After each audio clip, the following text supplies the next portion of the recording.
Hello and welcome to CNA Digital, the podcast. Nope, that's not the name of our podcast, so I'm going to start again. Here we go. Inside CNA Digital podcast. And then the other fun thing is like all adults should get braces.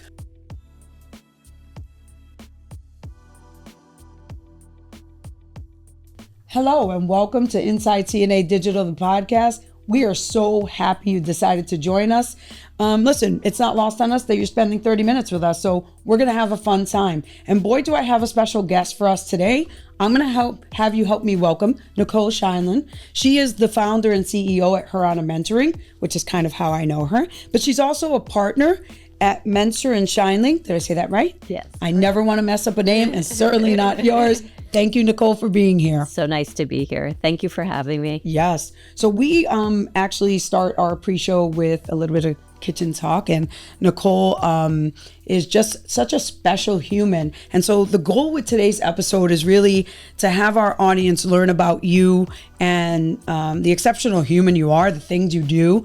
And as we were kind of talking in the pre-show about, if this episode is successful, they will learn about you and what you've done, and also maybe be motivated to figure out how they can contribute in this kind of month and time of service. So thank you for taking time out of your crazy busy schedule to be with me here today.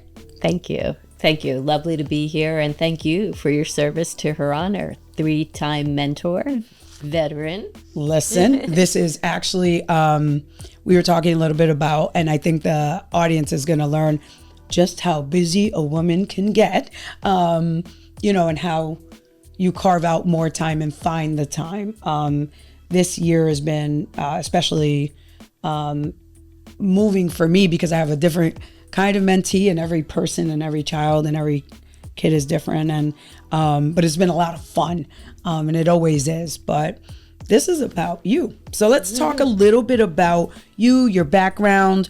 Those are two very distinct titles I mentioned to start. So why don't we start with the attorney side of you? Tell me a little bit about that.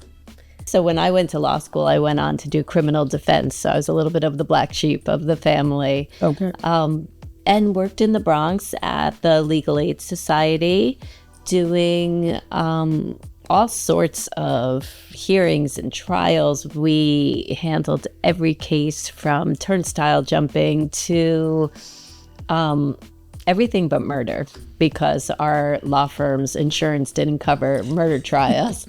And this was all under Mayor Giuliani back in the day. Sure. So there were a lot of people getting arrested. There were no soft on crime issues back then. And so it was a great place to learn. Not saying it was a great place to be a citizen necessarily at that time. Sure. That is not how I know her, by the way, just for all my friends who know I'm from the Bronx. Not, wink, wink. No, yeah. So I did that for a little over 10 years. Wow. And I also have 3 children at home. And around my 10-year mark of doing criminal defense work, I was inspired to start Her Honor Mentoring, which is a mentoring program specifically for young women. It was just around the time that my daughter was born, and I have 2 sons, and I always thought for whatever reason I'd have 3 boys. I don't know, like a stupid woman thought in that. But you had 2. I mean, I had 2, and I thought the 3rd one was coming, and then they said it was a girl, and I felt elevated level of responsibility all of a sudden to young women's issues. And this was just about the time that my stepmother, who's Judge Judy from TV, she was just hitting her 10-year mark on television. Wow. So we talked about, let's do something to help continue to lift women up. And that's sort of the seeds for how Her Honor was born. And then, we're going on almost our 20th year. We've had about 2,000 young women go through the program, and we've redistributed approximately $3 million directly into their hands. So, because they get a scholarship at the end with a successful run, which is great. Yep. So how do you keep this going? Like, who pays for this? How do we keep it going? Well, it's privately funded for the most part. We're also partnered with Volunteer New York, who's our fiscal sponsor. We have some corporate partners who help fund some of the program as well. And then we have women just like you, amazing women who want to do more in their community. And we are the place where you can do more. So we sort of sit as the bridge between education and the business community, mostly here in Westchester, although we do work in the Bronx and Rockland as well. And the bridge is that we take the needs of the education system and we take the resources of the local businesses and we pair them together. Needs specifically with regard to young women who are generally from lower income homes, who are looking to better themselves, who need, a hand up, not a handout, and we help lift them up with people like yourself who are here in the community, who realize that in addition to all the things that I'm sure you have going on with your family and your work, that helping the community is still a priority. And so we provide the space and place where you can get that done. Yeah, I mean, it's such a beautiful program. And I a little inside scoop, like recently we were together with our friends from Sam's of Getty Way, because Karen was also, one of the owners is also a mentor and a friend. Right. And it was, we do a big, beautiful luncheon with everybody, but it was interesting to sit and connect with the other women from my perspective. And I will say that they came from very diverse backgrounds, and careers and places in their career. And the one, it was interesting because we did this exercise where we were, being asked to say a wish. And it was like, I think it was like a get to know. And every single woman mentioned a wish for their mentee. Nobody mentioned anything that they wanted for themselves or even their own children, if they had children. They all mentioned their mentee. And it was, I know the whole agenda had to be reshuffled because we were all sitting there listening to the wishes. So, what a powerful program you've been able to establish. And it's interesting, when I was doing my homework for the podcast, I noticed that many of your guests have been mentors with her honor. Yes. Marsha Gordon, Noelle Dialaco, Smita from Regeneron.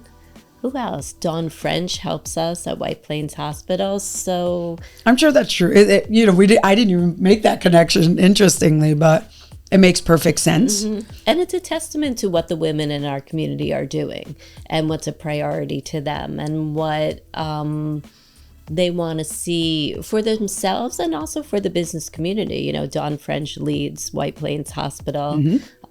We have a lot of young women who are interested in healthcare. Sure. And it's great that she provides the access within the hospital so that our mentees are able to get experience in a field that they think they're interested in. Sure. Maybe not.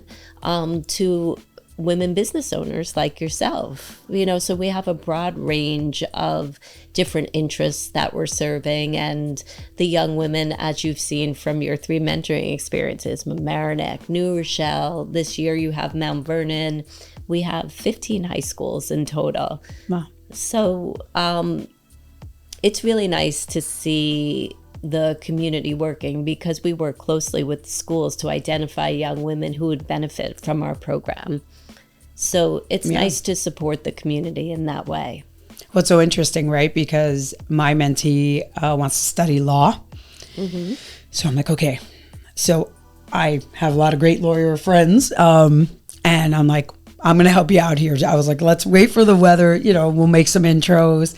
But it was so interesting to kind of sit and talk to some of the other mentors and kind of how long they had been doing it and what they were hoping for. It did make me think about the interesting kind of climate that we're in.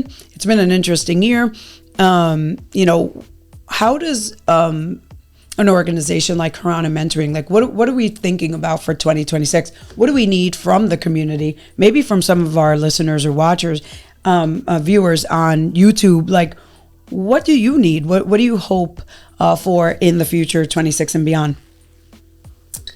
What do we need? We need to, keep doing what we're doing. I think that's good. At this, in this political climate, having a program that's dedicated specifically to young women was, a little bit, not of an issue, but right now it has become an evolution, let's just say, because Her Honor is going on her 20th year, right? When we started Her Honor, we had a very specific goal of trying to get more women into leadership roles, right? And then we transitioned, the Me Too movement happened during Her Honor, and supporting women in that way. And then COVID happened, and it was more a psychosocial type of support.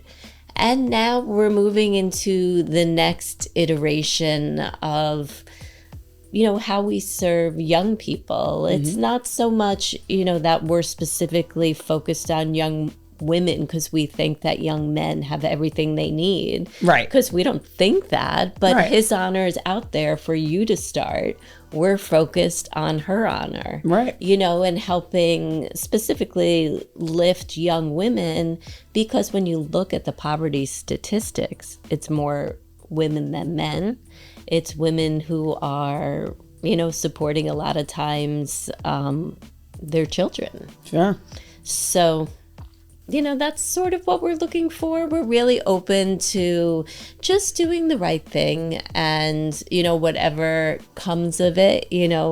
Not every relationship is a home run, but as long as people enter the mentoring space with the right intentions, both the mentee and the mentor, bringing that level of commitment to the relationship, bringing an open mind, then the magic just happens. Right. I think you provide the framework and the time and the space. I mean, the guidance around what, maybe a session could be when you're talking. I think it's all really, really helpful to facilitate the conversations. But yeah, I mean, I'm sure chemistry is a thing and personalities are a thing, but I think it's, generally speaking, such a beautiful kind of effort that you've made in doing all of this work.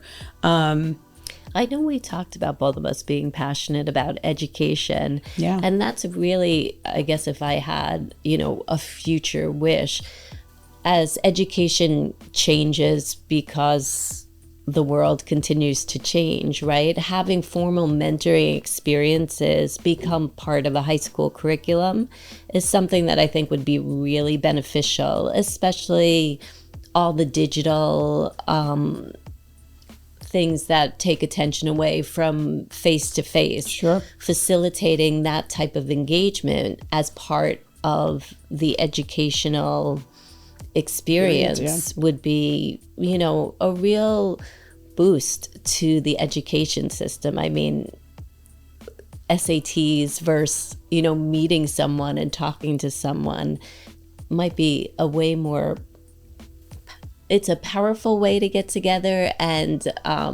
probably introducing a lot more skills than how high a score you can get.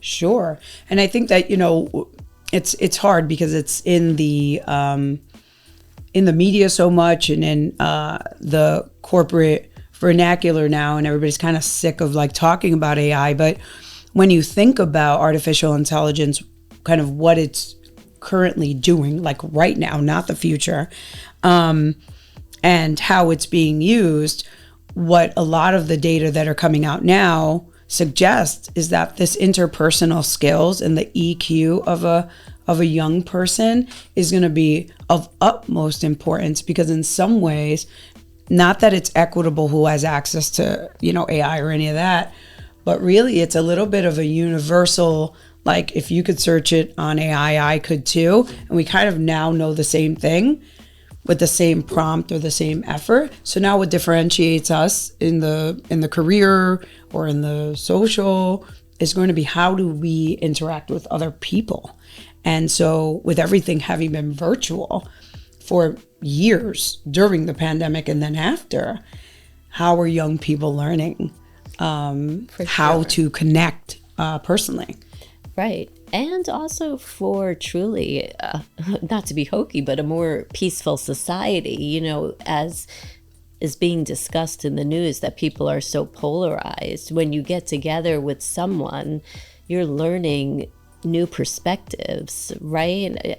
Yes. Even age perspective, whatever it is, different communities, and to facilitate through the education system a real interaction with someone. I know they have their teachers and they have their counselors, but as they're getting ready to leave the school environment, showing them how to make that connection and facilitating it through mentoring will hopefully help facilitate a greater understanding of the larger world, and maybe help break some of these ideas of like, you think that, therefore you are a bad person. Right.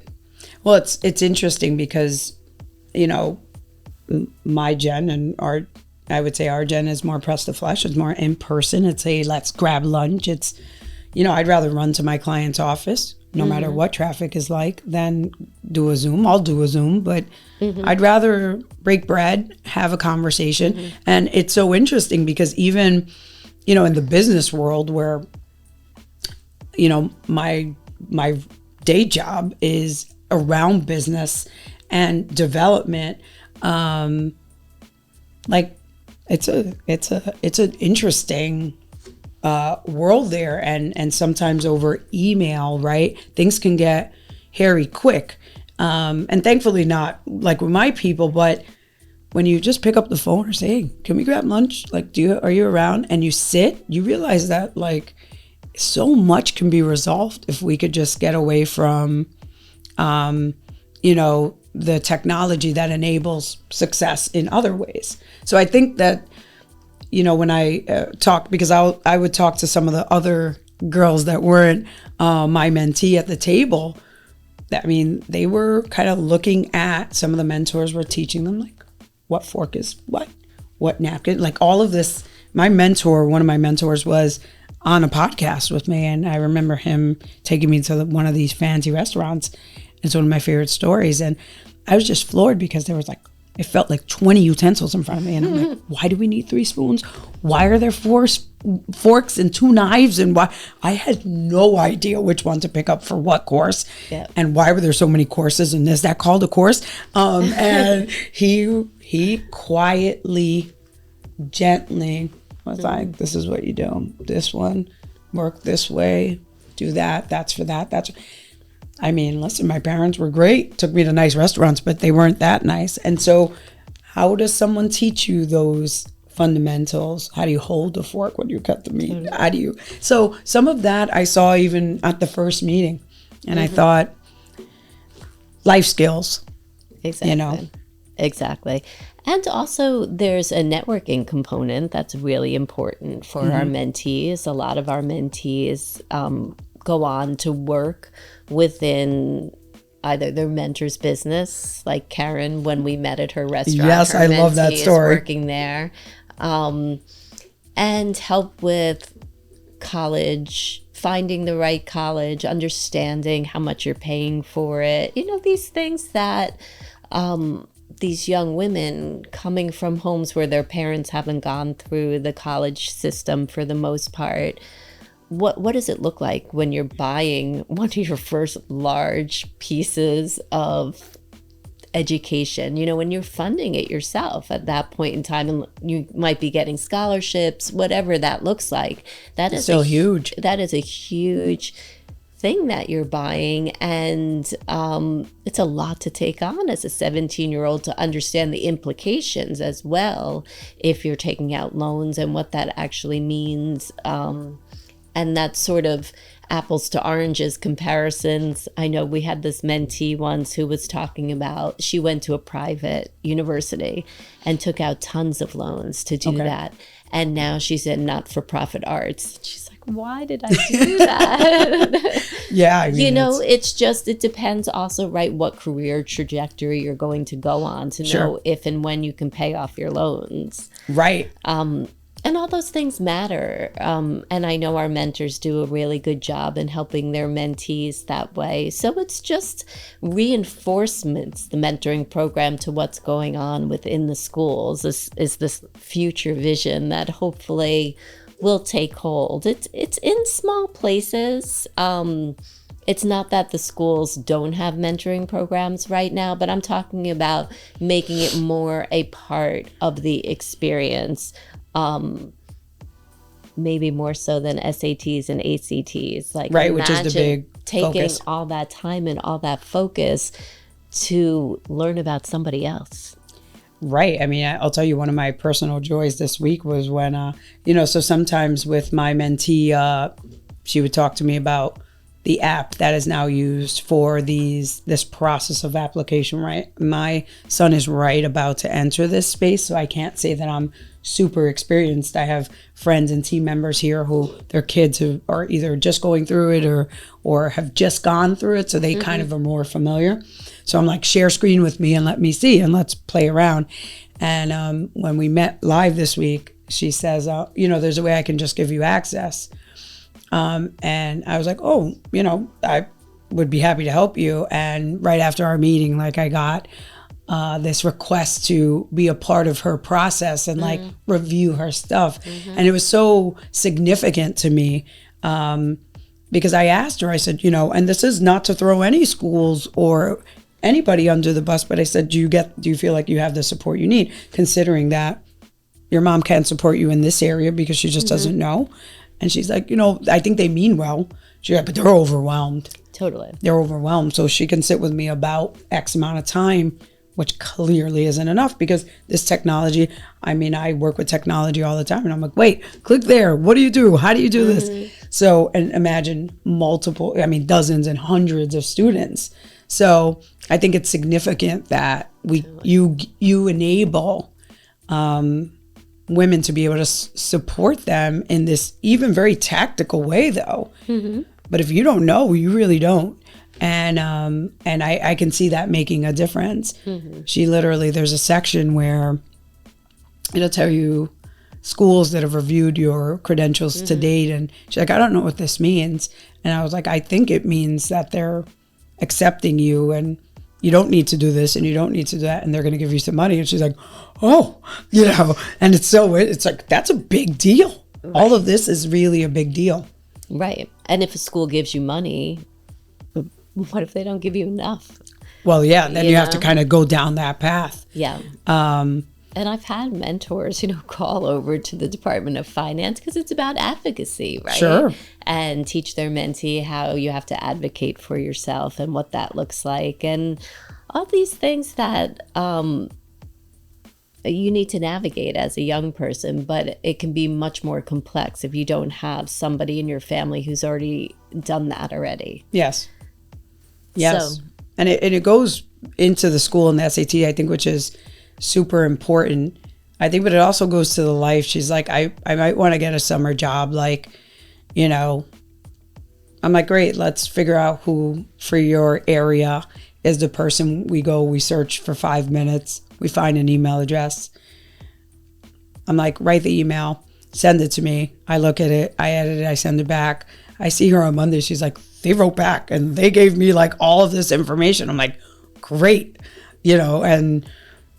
but it's that life kind of help that parents do the best they can, educators do too. But if you're fortunate enough, like a lot of our listeners are, you might be able to help. I have 3 kids, but there's a couple more I can help, right? I feel that. And like, how do you enable that? So that's really kind of amazing. I'll tell you, going on year 20, year after year, we hear from the mentors that they think that they got more out of the experience than their mentee. So there's that part of it too, that, in helping someone else. Sure. You help yourself, right? What part of it makes you happy? happiest, let's say, because I know a lot of it makes you happy. A lot of it makes me happy.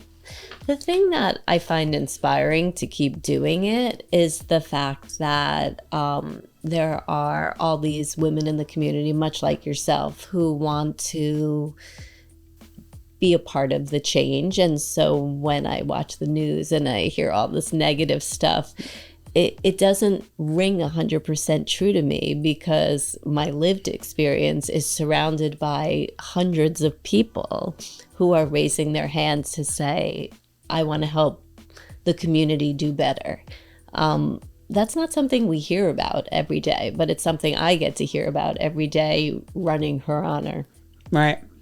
So are we looking for growth in the future? Like, do we want a bigger program, more young ladies, more mentor? Like, I want to give our audience something very actionable in terms of what we need, what you need in order to make sure this continues on. Oh, sure. I mean, if we always want more volunteers, because if we have, right now, we have 150 women who are mentoring our current cohort. If we have 200 volunteers, then we go to the corporations and we say, we have 200 volunteers. We have in our budget enough money to fund X amount. Would you be willing to fund the remainder? And that comes to fruition oftentimes. So the more people who raise their hand and say, I want to be a part of this, I want to make giving back to the community a priority. It's similar to going to the gym, right? Or doing any kind of physical, when you do physical exercise or meditation, you carve out that time and that space because you want to make that a priority. Sure. This is a similar type of experience where, on the weekly for an hour a week, you're going to be meeting with your mentee. It becomes part of your schedule. And the Her Honor experience is what makes that happen. Much the Absolutely. Same as you could work out in your basement or you could go to the gym.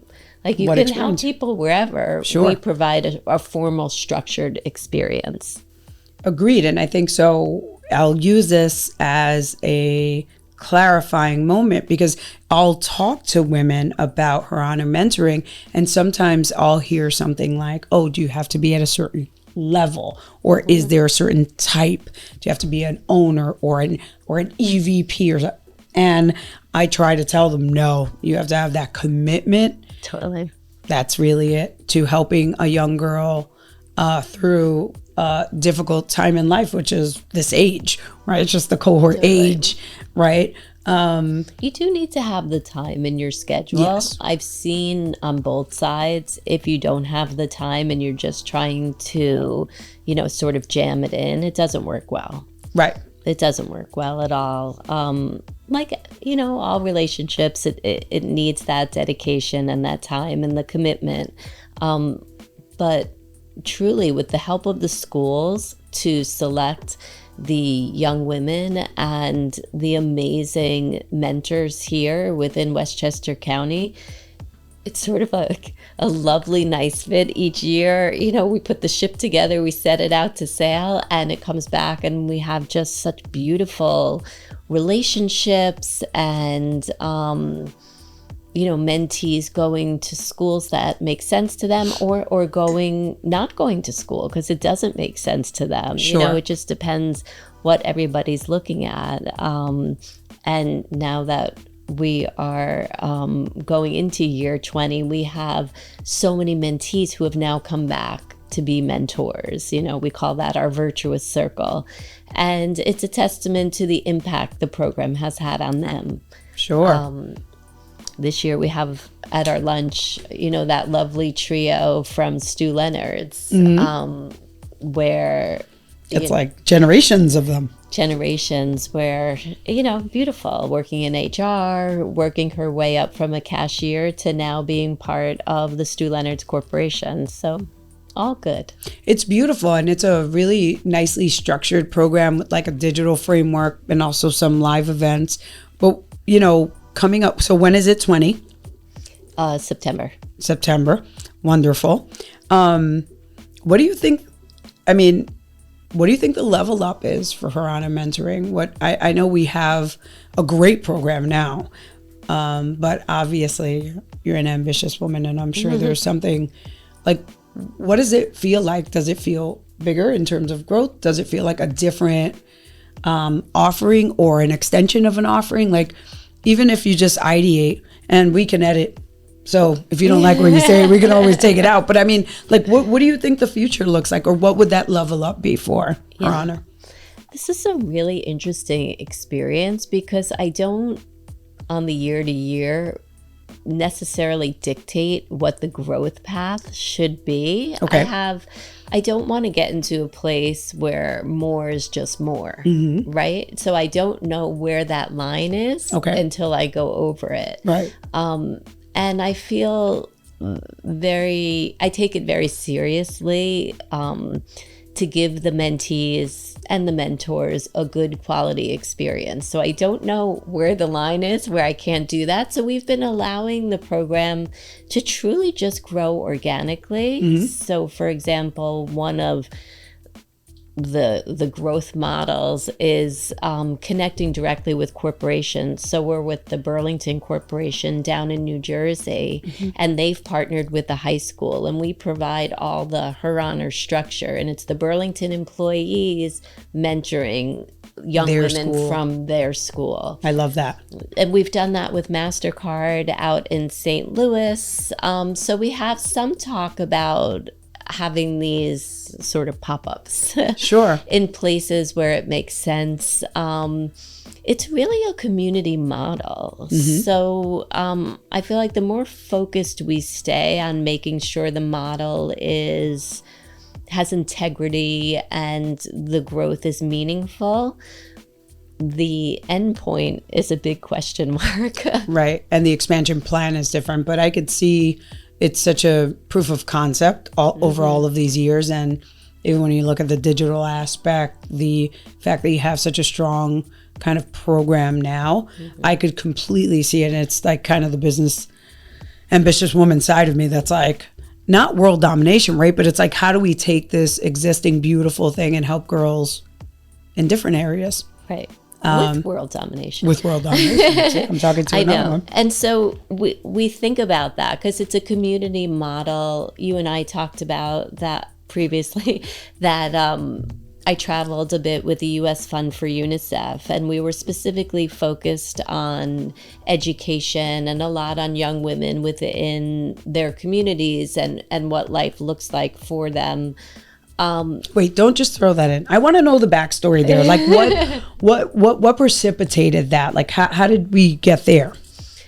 We got there. I had the good fortune to be connected to Carol Stern, who was the former CEO of the U.S. Fund for UNICEF. Okay. And she was relatively new, and she wanted to have these field trips where she took different stakeholders within the community to go to different of their outposts around the world and learn about what UNICEF is doing. And UNICEF, we all know it, but it's the United Children's Education Fund.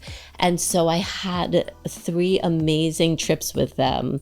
One to Africa, and actually 2 to Africa, 1 to Senegal, 1 to Morocco, and 1 to Peru. Wow. And, women's development looks different in each of the different places, right? And it's all on a spectrum. You never really arrive. I don't know what arrival will look like for that, but equity and parity and options that are available. If you have children, can you work? All of that is thrown into the pot in these communities where there's different government structures. I know this is 10 plus years ago, but in Morocco, we went to look at an adoption sort of safe house for women, because back then, if you were a woman and you weren't married and you were pregnant, you were pushed to the outskirts of society. So they weren't even allowed to get health care. Oh, geez. So they had a lot of babies who were born with birth defects, and the moms are not able to participate this is back then. I don't know what the state of affairs is now, but the moms were not able to get government subsidies and all the safety nets. And it was a big problem, and it didn't have to be like that. So that's what I'm talking about on our spectrum. Right. You know, to here in Westchester County, and the equity and fairness issues that we deal with here are much different. Sure. So going on those trips helped give me a really unique perspective as to what issues we're having here in our community, because Her Honor is hyper local, and ways that we can help, you know, women around the world. As more and more women have access to technology, they have access to education and information, and hopefully more opportunities. And Her Honor can help women around the world network, get, you know, upskill themselves, share information and all the learnings that we have, because we have a challenging, as women, a challenging life when we choose to have children, of course, sure. And balancing all of that, wanting to give the best to the kids and wanting to give the best to ourselves. And what that looks like is different, you know, for each of us, sure. And for each community and for different areas around the world. But I love the idea of, you know, women helping women, people helping people. And we were talking about that kind of earlier in the kitchen, kind of our common loves. And I think, you know, one of the things that is not on our agenda to speak about, but it brings up is what part of you, like what is it about you that makes you so passionate about all of these issues? Like, was it something in you? Was it something you saw? We talked about mentors. We have some interns in the room, like an internship experience changed my life. What is it that happened to you, or that you feel that gives you the passion that you have for this? There's a few things I would say. First and foremost, you know, my mentor, my role model is Judge Judy, before she was Judge Judy on television. So she's been married to my dad going on almost 50 years, so most of my life. And back then she's such a powerful person. You've met her. Yes. She has such a presence about her.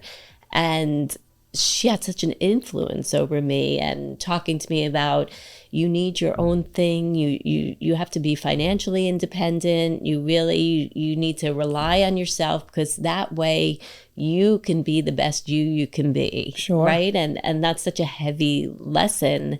And watching her do it was so inspiring, sitting with her in the courtroom, like watching her just control everything around her, because she's such a leader. She's a powerhouse. She's a powerhouse, 100%. And my dad is now retired, but he was also a judge. So I've spent so much time in the courthouse. I'm, you know, sort of preset to be super passionate about social justice. That's what our dinner conversations were about growing up. That's why we have so many lawyers in the family. I love it. So putting all of that in the pot, and my experience working in the Bronx, not that so many of my clients were women. What was my real experience is so many of my clients were men, young men, not doing the right thing, not going to school, doing drugs, selling drugs.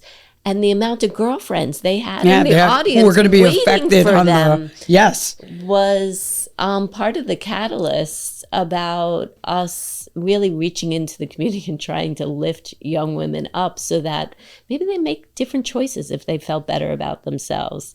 Maybe when someone's in jail, that's not the person who should be your boyfriend. Right. Maybe we should look around. Yeah. Maybe you should want more for yourself. So it's all those life experiences sort of put in the pot, mixed up, and here we are. I love it. Well, I have to say, you're an absolute gem to Westchester, but also just to the world. What you're doing is no small thing. I'm happy to have a little piece of it and a part of it. And I'm so happy that you were able to share time and space with me today. Our audience is indebted because this was a great conversation.